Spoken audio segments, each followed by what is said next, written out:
Hello there. So you want to know how you can simply go ahead and buy tickets from TickPick on your mobile device?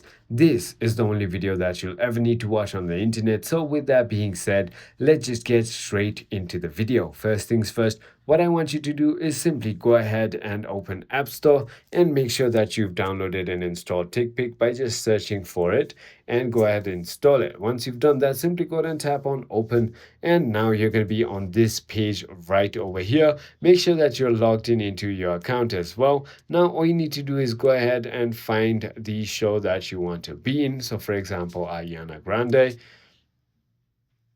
Now, I'm going to go ahead and select the show. So, for example, LA. And now all you want to do is simply go ahead and select your best deals, right? Or you could also select it from this area. So, for example, if you want to be around here, there's a different rate. If you want to be around here, there's a different rate, right? So, simply go ahead and select your ticket, and all you need to do is now simply go ahead and select the quantity as well, and now just click on Apple Pay and pay through your Apple Pay. So I hope this video was helpful to you. If it was, hit that like button, and I'll see you